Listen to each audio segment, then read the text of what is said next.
Shalom, shalom, shalom, Israel. Brother Amos with the Watchman for Israel.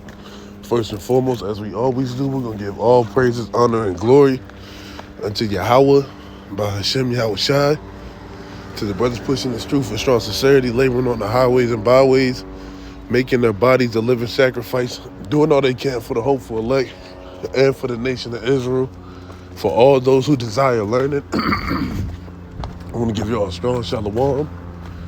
To the sisters holding it down in the households, reverencing their husbands, being a teacher of good things to the younger women and to the children. I want to give y'all a strong shalom. And to the men and women forsaking this world, coming back to serve our God, Yahweh Bashem Yahshai. I want to compel y'all to be as a church of Berea, to search the scriptures daily and diligently to see if the words that be spoken to you are true or not. Right? Let the words of Yahweh Bashem Yahshai be true and every man a liar. If it's not, thus saith the Lord, cast it behind you. Hearken not unto men who speak dust of their own belly, right? Who heap wicked men upon themselves to seem as though they are righteous. And seek unto men who only speak thus saith the Lord, right? Being an oracle as a mouthpiece of the Lord. They're not speaking as thus saith the Lord, then obviously the Lord is not using them to be a vessel of truth, right? And that segues into what this cold cut is going into, right? So this is Romans chapter 8 and verse number 5. For they that are after the flesh do mind the things of the flesh, but they that are after the spirit, the things of the spirit. For to be carnally minded is death, but to be spiritually minded is life and peace.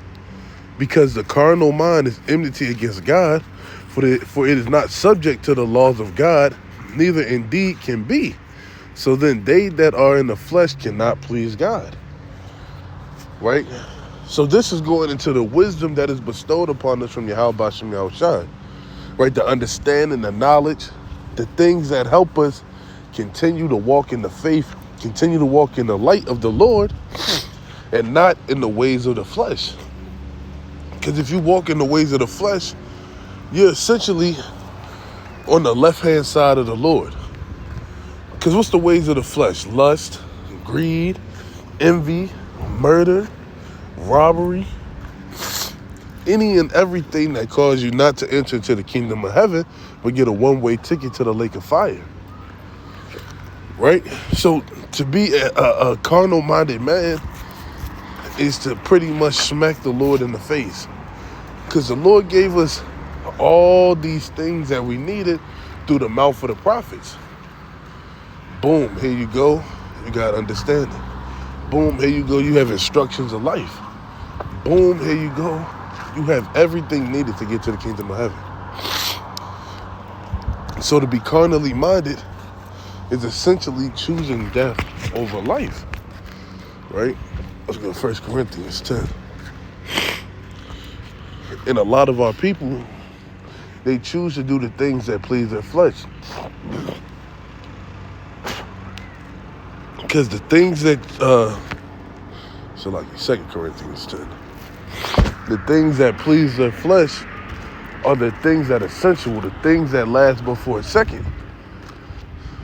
But the scriptures tell you, well, not the scriptures, a wise saying tells you a man of understanding and wisdom it's unfit to be a slave.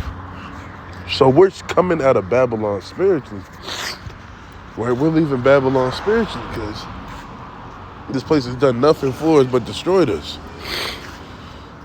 This place has done nothing but ripped us and stripped us of our nationality, ripped us and stripped us of our heritage, our understanding, the things that pushed us forth to be better than the other nations.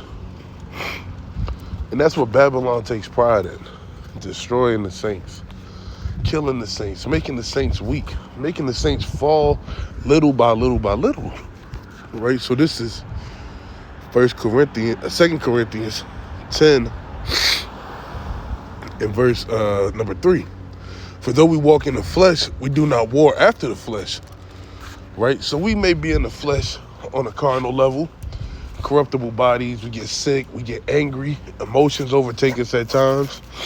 We let our minds play tricks on us, right? For the weapons of our warfare are not carnal, but mighty through God to the pulling down the strongholds, right? So our weapons are not just spears, daggers, guns, bombs, swords, right? Our weapons are the words of Yahweh Bashem Yahushai. This is the strong defense that he set up. Tearing down the strongholds, the things that kept us in spiritual bondage for so long. Things that kept us on a low level for so damn long, we don't even realize that we're in captivity. So what do these wise words do? They strip that ideology of thinking that you're free. Strip these ideologies of thinking that everything is sweet. Strip these ideologies that everything is okay here in Babylon the Great. Because everything is not okay in Babylon the Great. On the contrary, nothing is great in Babylon. Except for the rape, rob, and murder that is done to our people. It's a mass murder and sedition and corruption and destruction of our minds. Casting down the imaginations and every high thing that exalts itself against the knowledge of God and bringing it into captivity, every thought to the obedience of Christ. So Yahweh Shah HaMashiach is giving that spirit through the Spirit of the Lord that we may sup with him. He's knocking at the door. Asking, do we truly want to eat?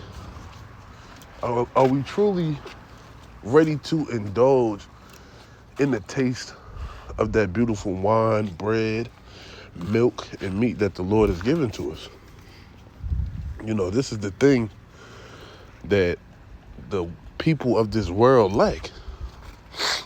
They move off emotions. They move off of what they feel, their ideas, all that stuff, which draws anger, confusion, disorder.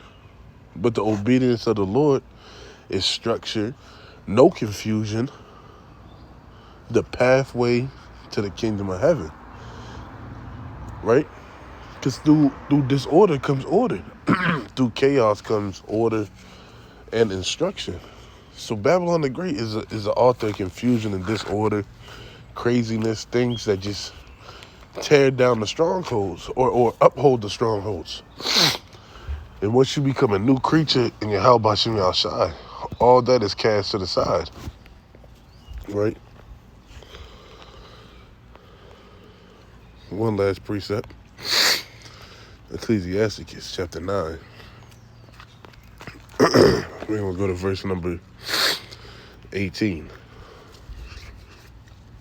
I'll start at 17. The words of wise men are heard and quiet more than the cry of him that ruleth among fools. So the words of wise men are going to be more profound. They're going to be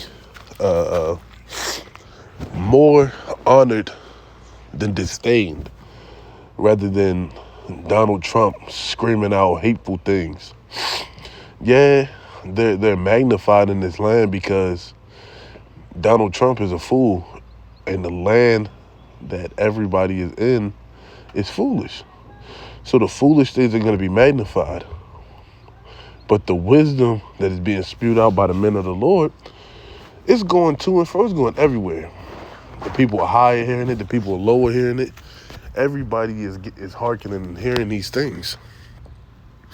Wisdom is better than weapons of war. But one sinner destroys much good. So wisdom is better than silver and gold. Right? Wisdom is much better than silver and gold. Right? Wisdom is much better than weapons of war. Weapons of war get dull, they break, they snap, you run out of ammo. But wisdom endures forever if you follow the words of Yahweh Bashem Yahushai. Follow his sayings and the things that he commanded us to do. You'll never fall short. So examine yourselves, kings and princesses of the Lord, and follow what the Lord has told us to do.